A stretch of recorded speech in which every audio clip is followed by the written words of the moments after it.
46-47 गर्मी है और आप सभी प्रकृति की गोद में बरसात की रिमझिम के बीच में बहुत अच्छी भट्टी कर रहे हो, तपस्या कर रहे हो. ಡ್ರಾಮಾನುಸಾರವಾಗಿ ಬಾಬುರು ನನ್ನನ್ನು ಸಹ ನಿಮ್ಗಳ ಮಧ್ಯೆ ಬಟ್ಟಿ ಮಾಡೋದಕ್ಕೆ ಅಂತ ತಲುಪಿಸಿದ್ದಾರೆ. ರಾಜಸ್ಥಾನ್ನಲ್ಲೀಗ 46-47 ಡಿಗ್ರಿ ಬಿಸಿಲಿದೆ. ಆದರೆ ನೀವೆಲ್ಲ ಪ್ರಕೃತಿ ಮಡ್ಲಲ್ಲಿ ಮಳೆಯ ತುಂತುರುವಿನ ನಡುವೆ ಚೆನ್ನಾಗಿ ತಪಸ್ಸು ಮಾಡ್ತಿದ್ದೀರ. इसलिए बहुत बहुत लकी हो, बहुत भाग्यवान हो. ಆದ್ದರಿಂದ ಭಾಳ ಅದೃಷ್ಟವಂತರು, ಭಾಗ್ಯವಂತರು. लक्ष्मी दीदी का बुलावा हुआ, फोन आया, मैसेज मिला. शारदा बहन ने कहा एक ग्रुप में आ जाओ. हमने कहा एक ग्रुप में नहीं, मैं 2 ग्रुप में आऊँगा. तो आधा आधा 2 ग्रुप को मिल जाएगा. आधा आपको मिलेगा, आधा अगले ग्रुप को मिलेगा. ಲಕ್ಷ್ಮೀ ದೀದಿಯವರು ಕರೆ ಬಂತು, ಶಾರದಾ ಬೆಂಜಿಯವರು ಹೇಳಿದ್ರು ಮೊದಲನೇ ಗ್ರೂಪಲ್ಲಿ ಬಂದುಬಿಡಿ ಅಂತ. ಆದರೆ 2 ಗ್ರೂಪಲ್ಲಿ ನಿಮ್ಗೆ ಅರ್ಧ ಸಮಯ ಬಟ್ಟಿ ಮಾಡಿಸ್ತೀನಿ, ಮುಂದಿನ ಗ್ರೂಪ್ಗೂ ಅರ್ಧ ಅವಕಾಶ ಸಿಗುತ್ತೆ. समय अनुसार बाबा हम सभी को अंतिम समय के लिए तैयारी करा रहा है. कल की मुरली में था, संकल्प शक्ति के महत्व को समझो, अटेंशन दो. ये श्रेष्ठ संकल्प बहुत कमाल कर सकते हैं. ಸಮಯಾನುಸಾರವಾಗಿ ಬಾಬುವರು ನಮಗೆ ಅಂತಿಮ ಸಮಯಕ್ಕೆ ತಯಾರಿ ಮಾಡಿಸ್ತಿದ್ದಾರೆ. ನಿನ್ನೆನೂ ಬಾಬುವರು ಅವ್ಯಕ್ತ ಮುರಳಿಲಿ ಹೇಳಿದ್ರು, ಶ್ರೇಷ್ಠ ಸಂಕಲ್ಪದ ಕಡೆಗೆ ಗಮನ ಹರಿಸಿ. एक भी संकल्प व्यर्थ न जाए, इसके लिए टेंशन रखो. और साथ साथ बाबा कहते हैं मनोबल को बढ़ाओ, क्योंकि अंतिम पेपर में पास होने के लिए बहुत शक्तिशाली मन चाहिए. ಒಂದು ಸಂಕಲ್ಪವೂ ವ್ಯರ್ಥವಾಗೋದು ಬೇಡ, ಜೊತೆಗೆ ಮನೋಬಲನ ಹೆಚ್ಚಿಸ್ಕೊಳ್ಳಿ. ಯಾಕೆಂದರೆ ಅಂತಿಮದ ಪರೀಕ್ಷೆಯಲ್ಲಿ ಪಾಸ್ವತಾನರಾಗಬೇಕು ಅಂದರೆ ಮನೋಬಲ ಬೇಕು. साइंस के साधन तो बहुत ही प्रत्यक्ष रूप में फल दे रहे हैं, दिखाई देता है. स्विच ऑन करो, अंधेरा भाग जाता है, गर्मी चली जाती है, ठंडी आ जाती है. साइलेंस पावर क्या कर रही है? तो आप सभी यहाँ पर साइलेंस पावर जमा करने के लिए आए हो. ವಿಜ್ಞಾನದ ಪ್ರಯೋಗಗಳು ಕಣ್ಣಿಗೆ ಕಾಣಿಸ್ತಿದೆ. ಒಂದು ಸ್ವಿಚ್ ಆನ್ ಮಾಡಿದ ತಕ್ಷಣ ಬೆಳಕು ಬರುತ್ತೆ, ಶಕೆ ಹೊರಟೋಗುತ್ತೆ. ಆದರೆ ಸೈಲೆನ್ಸ್ ಪವರ್ ಏನು ಮಾಡ್ತಿದೆ ಅಂದ ಹಾಗೆ ತಾವೆಲ್ಲರೂ ಇಲ್ಲಿ ಸೈಲೆನ್ಸ್ನ ಪವರನ್ನು ಜಮಾ ಮಾಡ್ಕೊಳ್ಳೋದಕ್ಕೆ ಅಂತ ಕೂತಿದ್ದೀರ. तो साइलेंस पावर कैसे जमा होगी? जितना मन और बुद्धि पर कंट्रोल होगा, 1 सेकंड में संकल्पों को स्टॉप करने का अभ्यास होगा, उतना साइलेंस पावर जमा हो जाएगी. ಸೈಲೆನ್ಸ್ ಪವರ್ ಜಮಾ ಆಗೋದು ಹೇಗೆ? ಎಷ್ಟು ಮನಸ್ಸು ಮತ್ತು ಬುದ್ಧಿಯ ಮೇಲೆ ನಿಯಂತ್ರಣ ಇರುತ್ತೋ, ಸಂಕಲ್ಪಗಳನ್ನು ನಿಲ್ಲಿಸೋ ಶಕ್ತಿ ಇರುತ್ತೋ, ಅಷ್ಟು ಸೈಲೆನ್ಸ್ ಪವರ್ ಜಮಾ ಆಗುತ್ತೆ. तो आप सभी मौन भट्टी कर रहे हो, साइलेंस में हो. संकल्पों की गति पर ध्यान जा रहा है, किधर जाता है, कहाँ कहाँ जाता है, क्यों जाता है, कितना समय वो एकाग्र होता है या नहीं होता है. ತಾವೆಲ್ಲ ಸೈಲೆನ್ಸ್ ಬಟ್ಟಿನಲ್ಲಿದ್ದೀರಲ್ಲ, ಸಂಕಲ್ಪದ ವೇಗ ಹೇಗಿದೆ, ಸಂಕಲ್ಪಗಳು ಎಲ್ಲಿ ಹೋಗ್ತಿದೆ, ಯಾಕೆ ಹೋಗ್ತಿದೆ, ಎಲ್ಲೆಲ್ಲಿ ಹೋಗ್ತಿದೆ, ಅದನ್ನೆಲ್ಲ ಪರಿಶೀಲಿಸ್ಕೊಳ್ಳಿ. 2 पावर चाहिए, एक कंट्रोलिंग पावर और फिर रूलिंग पावर. सिर्फ कंट्रोल नहीं करना, रूल करना है.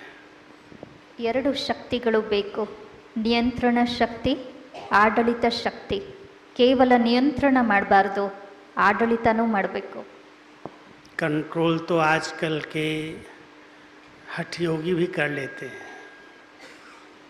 कुछ समय के लिए गुफा में चले जाते हैं, शांत होकर के बैठ जाते हैं, समाधि ले लेते हैं।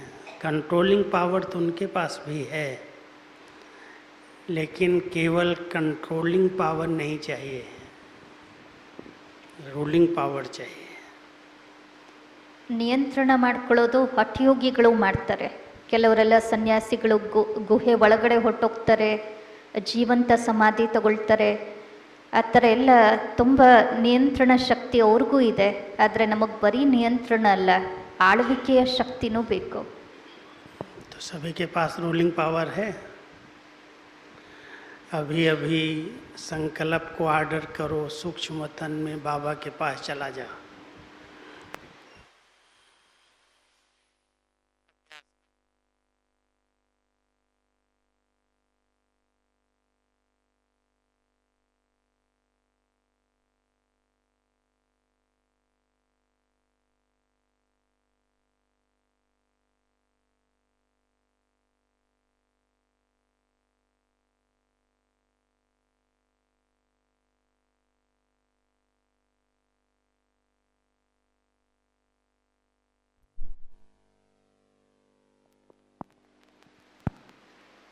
ಎಲ್ಲರಲ್ಲೂ ಆಳ್ವಿಕೆ ಶಕ್ತಿ ಇದೆಯಾ? ಈಗೀಗ ಸಂಕಲ್ಪ ಮಾಡಿ ಸೂಕ್ಷ್ಮವತನಕ್ಕೆ ಮನಸ್ಸು ಹೊರಟೋಗ್ಬೇಕು ಅಂತ ಅಭ್ಯಾಸ ಮಾಡಿ ನೋಡಿ. कई बार ऑर्डर करते हैं, चला भी जाता है, लेकिन कितना समय वहाँ टिकता है? केवल टच करके वापस आ जाता है या उस अनुभव में समा जाता है? ಕೆಲವು ಬಾರಿ ಆಜ್ಞೆ ಮಾಡ್ತೀವಿ, ಮನಸ್ಸು ಒಪ್ಕೊಳ್ಳುತ್ತೆ, ಆದರೆ ಸುಮ್ಮನೆ ಸೂಕ್ಷ್ಮವತನಕ್ಕೆ ಹೋಗಿ ಟಚ್ ಮಾಡಿ ವಾಪಸ್ ಬಂದ್ಬಿಡುತ್ತೆ. ಅಥವಾ ಎಷ್ಟು ಸಮಯ ಅಲ್ಲೇ ಸ್ಥಿತ ಆಗ್ಬೋದು. कभी संकल्प को ऑर्डर करो, चलो परमधाम घर की असीम शांति का अनुभव करो, समा जाओ।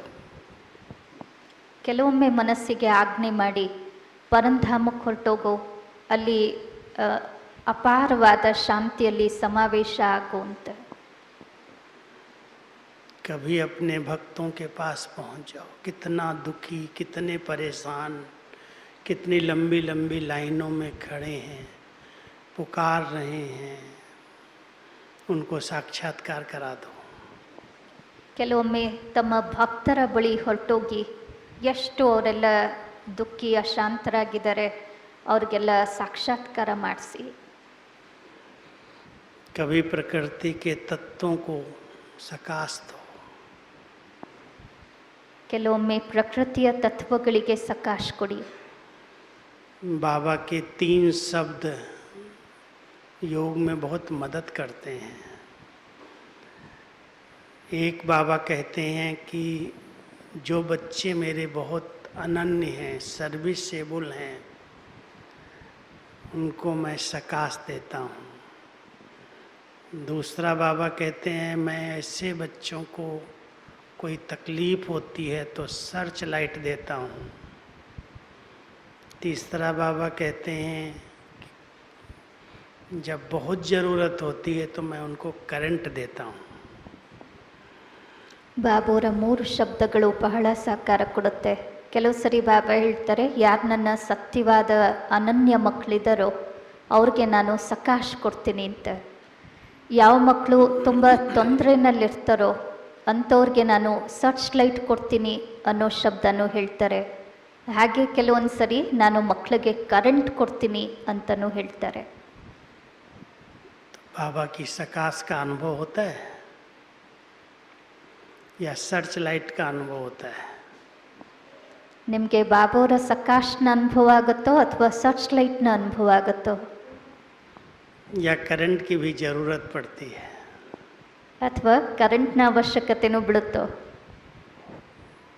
जब कोई आर्गन्स काम नहीं करते हैं तो उसको करंट दे देते हैं फट से उसको चालू करने के लिए।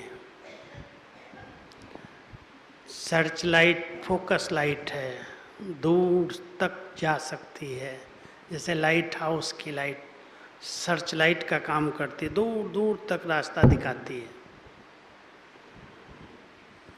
ಕೆಲವೊಮ್ಮೆ ತಕ್ಷಣ ಕರೆಂಟ್ ಅಂದರೆ ತಕ್ಷಣ ಅದು ನಿಂತೋಗಿರೋದನ್ನ ಕೆಲಸ ಪ್ರಾರಂಭ ಮಾಡಿಸೋದಕ್ಕೆ ಕರೆಂಟ್ ಕೊಡಲಾಗತ್ತೆ.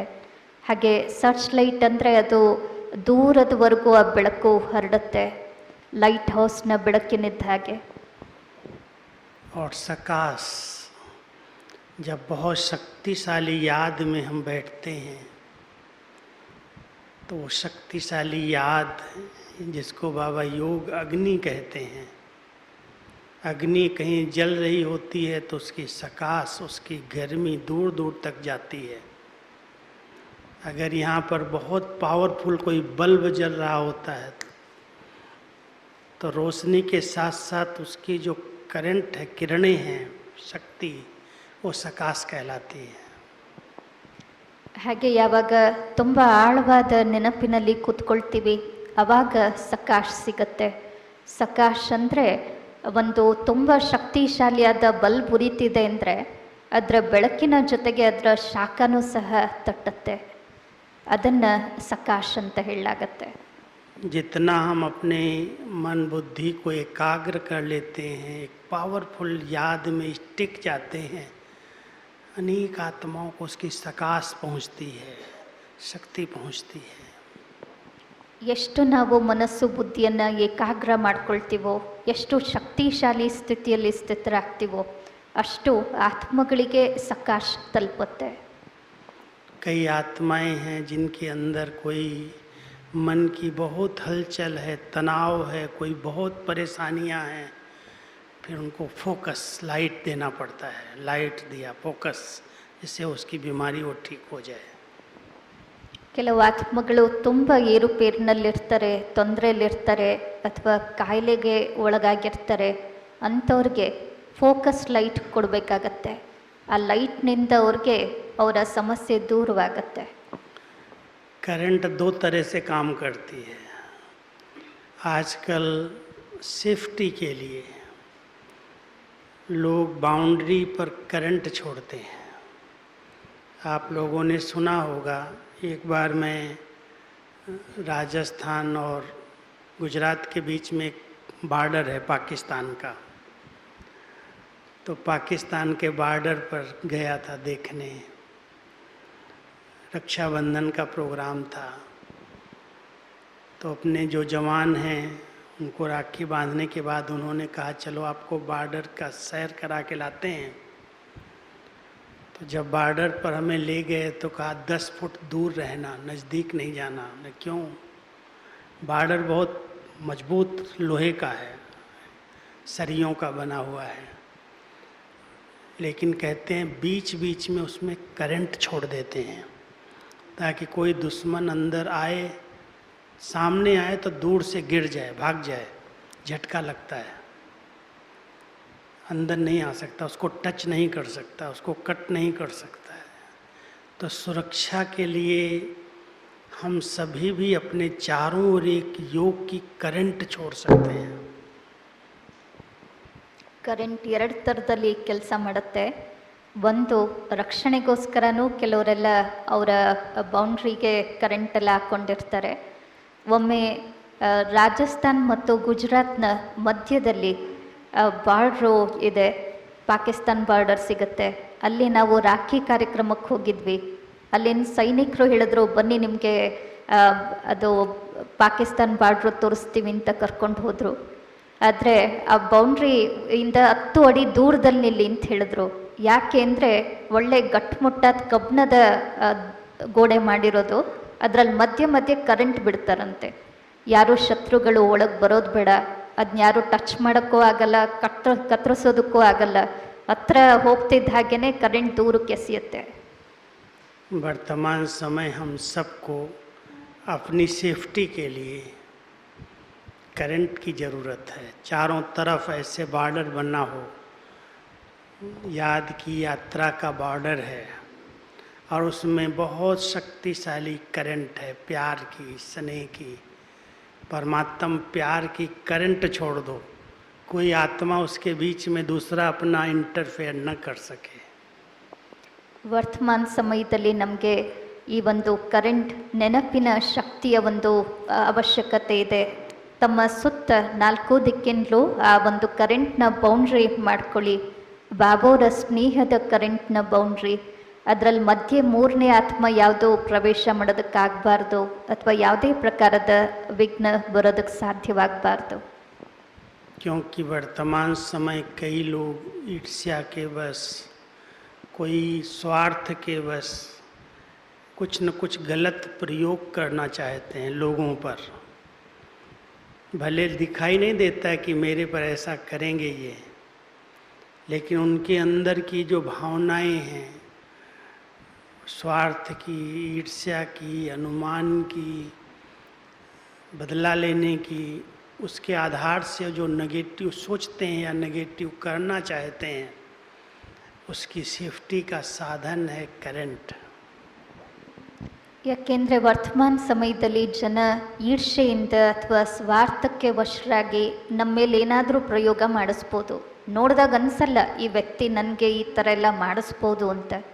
ಆದರೆ ಅವರ ಒಂದು ಕೆಟ್ಟ ಮನಸ್ಸಿನ ಭಾವನೆ, ಈರ್ಷೆಯಿಂದಲೋ, ದ್ವೇಷದಿಂದಲೋ, ಸ್ವಾರ್ಥದಿಂದಲೋ ಏನಾದರೂ ಪ್ರಯೋಗ ಎಲ್ಲ ಮಾಡಿಸ್ತಾರಲ್ಲ, ಅದರಲ್ಲಿ ನಮಗೆ ಸಿಗೋ ಸುರಕ್ಷತೆ ಹೇಗೆ ಅಂದರೆ ಈ ಕರೆಂಟ್ನ ಬೌಂಡ್ರಿ. और करंट किस पर छोड़ी जाती है? रबड़ वाली तार पर करंट नहीं आती, तार पर ही आती है. अगर उस पर रबड़ है तो नहीं आएगी करंट. ಮತ್ತು ಕರೆಂಟ್ನ ಯಾವುದ್ರಲ್ಲಿ ಹರಿಸಲಾಗತ್ತೆ? ಈ ರಬ್ಬರ್ನಲ್ಲಿ ಕರೆಂಟ್ ಹರಿಯಲ್ಲ, ತಂತಿಗಳಲ್ಲೇ ಕರೆಂಟ್ ಹರಿಯೋದಕ್ಕೆ ಸಾಧ್ಯ. तो क्या करेंगे? इस रबड़ को उतारेंगे ना. ये देह रबड़ है ना शरीर के आत्मा के साथ. जब अशरीरी बनेंगे और अशरीरी बन करके शरीरी बाबा को याद करेंगे, तब वो करंट चारों तरफ फैलेगी, तब सुरक्षित रहेंगे. ರಬ್ಬರ್ನ ತೆಗಿಬೇಕಲ್ವ? ಈ ದೇಹಾಭಿಮಾನ ಅನ್ನೋದು ರಬ್ಬರ್ ಇದ್ದ ಹಾಗೆ. ಯಾವಾಗ ಈ ರಬ್ಬರ್ನ ತೆಗೆದು ಆತ್ಮಾಭಿಮಾನಿ ಆಗಿ ಬಾಬೋರ ನೆನಪಲ್ಲಿ ಕೂತ್ಕೊಳ್ತೀವೋ ಆಗಲೇ ನಮಗೆ ಆ ಕರೆಂಟ್ ಫ್ಲೋ ಆಗೋದು. ಅದರಿಂದ ಅಶರೀರಿಯಾಗಿ ನೆನಪು ಮಾಡಬೇಕಾಗತ್ತೆ. इसलिए बाबा रोज कह रहे हैं, बच्चे जितना हो सके अपने को आत्मा समझकर मुझे याद करो. ये करंट आने का साधन है. आत्मा समझना माना शरीर से अलग मैं एक चैतन्य शक्ति हूँ. जब अशरीरी बनेंगे और बाबा को उसी रूप में देखेंगे, याद करेंगे, तो करंट आएगी और वो करंट हमारी सुरक्षा करेगी. ಆದ್ರಿಂದಲೇ ಬಾಬೋರು ಪದೇ ಪದೇ ಹೇಳೋದು, ಮಕ್ಕಳೇ ಆತ್ಮಾಭಿಮಾನಿ ಆಗಿ ನನ್ನನ್ನು ನೆನಪು ಮಾಡಿ ಅಂತ. ಏಕೆಂದರೆ ಆತ್ಮಾಭಿಮಾನಿ ಆದಾಗ ಈ ರಬ್ಬರ್ನ ತೆಗೆದ ಹಾಗೆ ಆವಾಗ ಬಾಬೋರ ನೆನಪಿನ ಶಕ್ತಿ ನಮ್ಮಲ್ಲಿ ತುಂಬುತ್ತೆ. अगर देह मान में है और बाबा हम बच्चों को करंट दे तो करंट काम नहीं करेगी. ದೇಹಾಭಿಮಾನದಲ್ಲಿದ್ದು ಬಾಬೋರು ನಾವು ಮಕ್ಕಳಿಗೆ ಕರೆಂಟ್ ಕೊಟ್ಟರೆ ಆ ಕರೆಂಟು ಕೆಲಸ ಮಾಡಲ್ಲ.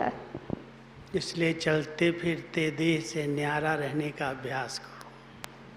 ಆದ್ದರಿಂದ ನಡೀತಾ ಓಡಾಡ್ತಾ ದೇಹದಿಂದ ಭಿನ್ನರಾಗೋ ಅಭ್ಯಾಸ ಮಾಡಿ. ये शरीर मैंने लिया है, धारण किया है, ये मेरा है, मैं अलग हूँ. ಈ ಶರೀರ ನಾನು ತಗೊಂಡಿದ್ದೀನಿ, ಧಾರಣೆ ಮಾಡ್ಕೊಂಡಿದ್ದೀನಿ, ಇದರಿಂದ ನಾನು ಬೇರೆ. जितना हम आत्म अभिमानी स्थिति का अच्छा अभ्यास करेंगे, बाबा के साथ अपने आप कनेक्ट हो जाएंगे. और कनेक्ट हुए करंट आई. ಎಷ್ಟೆಷ್ಟು ಆತ್ಮಾಭಿಮಾನಿಯಾಗೋ ಅಭ್ಯಾಸ ಮಾಡ್ತೀವೋ ಅಷ್ಟು ಬಾಬೋರ ಜೊತೆ ಕನೆಕ್ಟ್ ಆಗ್ತೀವಿ. ಕನೆಕ್ಟ್ ಆಗ್ತಿದ್ದ ಹಾಗೆ ಕರೆಂಟ್ ಬರುತ್ತೆ. तो एक करंट हमारी सुरक्षा करती है और एक करंट अगर कोई आत्मा बेहोश है, माना गुम हो जाए, सर्कुलेशन कहीं बंद हो जाए, तो झटका देते हैं, वो करंट अलग है. ಒಂದು ಕರೆಂಟ್ ಸುರಕ್ಷತೆಯನ್ನು ಕೊಡುತ್ತೆ. ಇನ್ನೊಂದು ಕರೆಂಟು ಯಾವುದಾದ್ರೂ ಆತ್ಮ ಪ್ರಜ್ಞಾಹೀನ ಆಗ್ಬಿಡ್ತು, ಎಲ್ಲಾದರೂ ಬ್ಲಡ್ ಸರ್ಕ್ಯುಲೇಷನ್ ಆಗ್ತಾ ಇಲ್ಲ, ಆಗ ಅದು ಇದ್ದಕ್ಕಿದ್ದ ಹಾಗೆ ಅದು ಫೋರ್ಸ್ ಆಗಿ ಕರೆಂಟ್ ಸಿಕ್ಕತ್ತೆ. जैसे देखते हैं डॉक्टर लोग, इसको कोई अंग काम नहीं कर रहा है, पैरालाइज हो गया, कुछ भी हो गया, या आत्मा इस शरीर में है लेकिन कॉन्शियस में नहीं आ रही है, तो उसको झटका देते, करंट देते हैं जिससे वो जागृत हो जाए या वो सर्कुलेशन चालू हो जाए।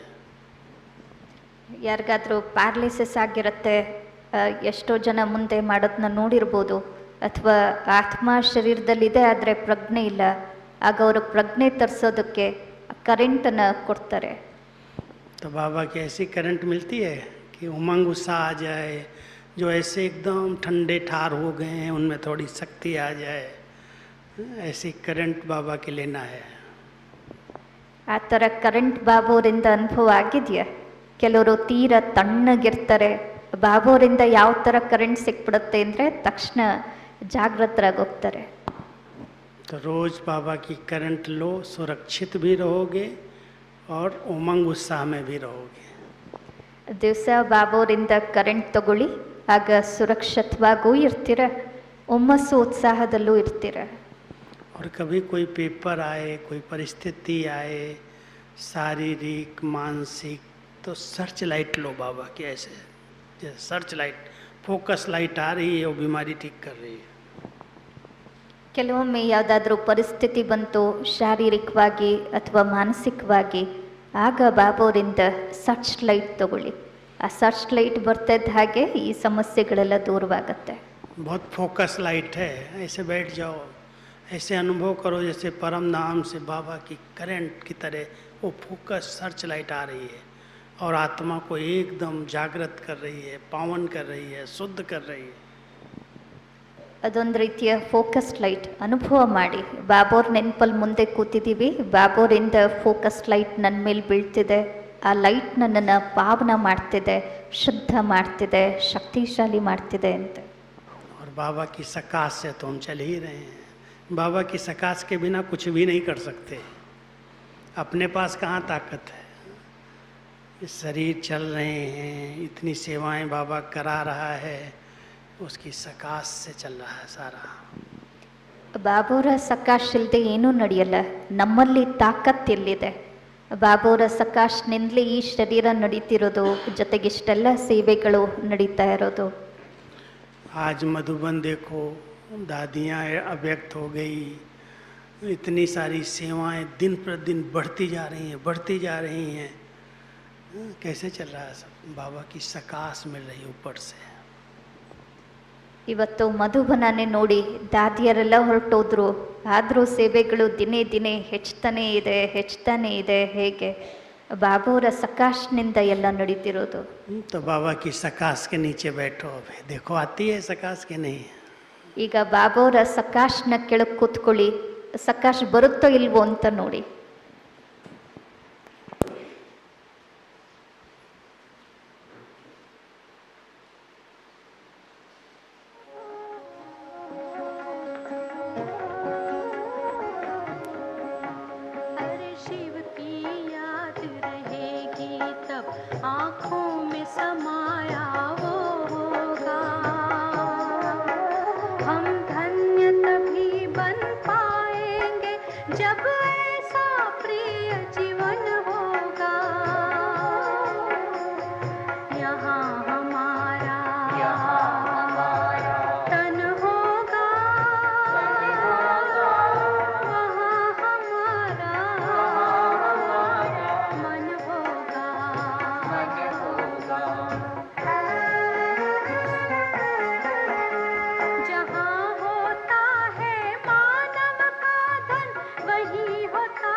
नहीं को